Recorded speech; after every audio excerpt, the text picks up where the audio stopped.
प्रतीक यादव ने मरने से पहले बेटियों के नाम की पूरी संपत्ति अपर्णा यादव का जिक्र तक नहीं किया। क्यों लिया गया ऐसा फैसला? प्रतीक यादव और अपर्णा यादव के रिश्तों को लेकर पहले सामने आ चुके विवाद और सोशल मीडिया पोस्ट को भी अब इस पूरे घटनाक्रम से जोड़कर देखा जा रहा है।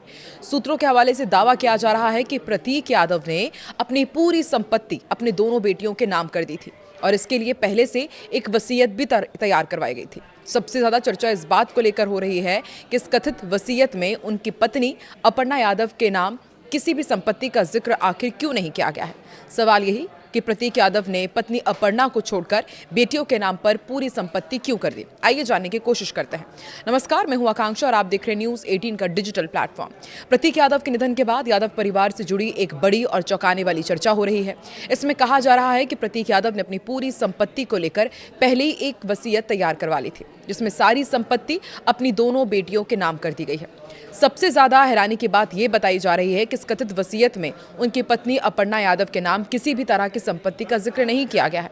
यही वजह है कि इस खबर ने राजनीतिक गलियारों से लेकर सोशल मीडिया तक नई बहस छेड़ दी है।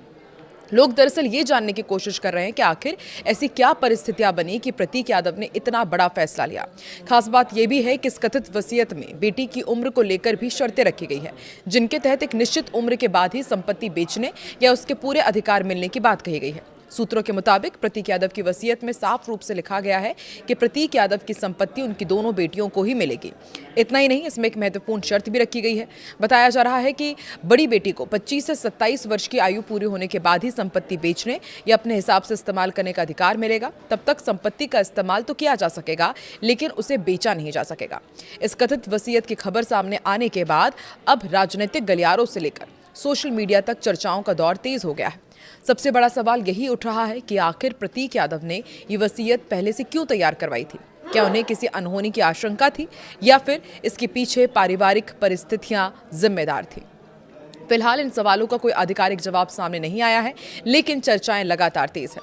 दरअसल इसी साल की शुरुआत में आपको याद होगा, प्रतीक यादव और अपर्णा यादव के रिश्तों को लेकर भी कई चर्चाएं सामने आई थी।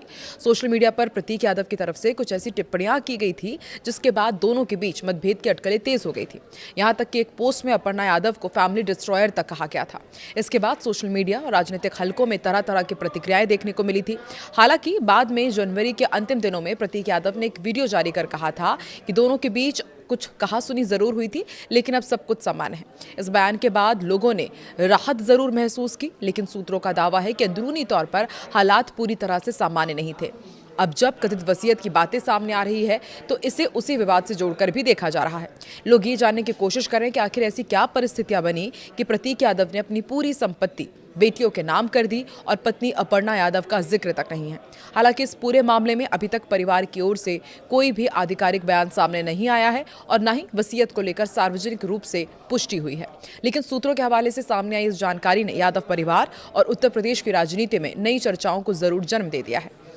वहीं प्रतीक यादव की पोस्टमार्टम रिपोर्ट भले ही आ गई हो, लेकिन अभी तक लोग उनकी इस मौत को संदिग्ध ही मान रहे हैं। हालांकि उनके शव का विस्तृत रिपोर्ट आना भी बाकी है। वहीं अखिलेश यादव ने मीडिया से बात करते हुए कहा था कि जो भी कानूनी रास्ता होगा उसी के हिसाब से हम चलेंगे, ताकि मौत की सही स्पष्ट कारण जो है वो सामने आ सके।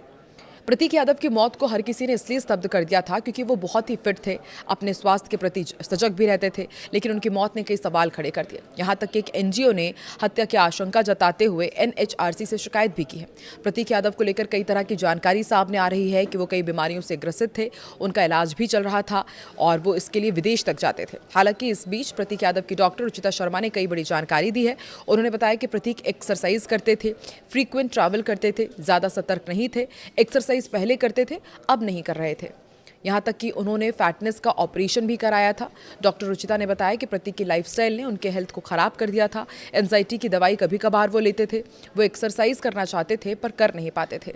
खून उनका थिक था, उनके गिरने की हिस्ट्री थी, 2 बार गिरने की जानकारी उन्हें भी थी।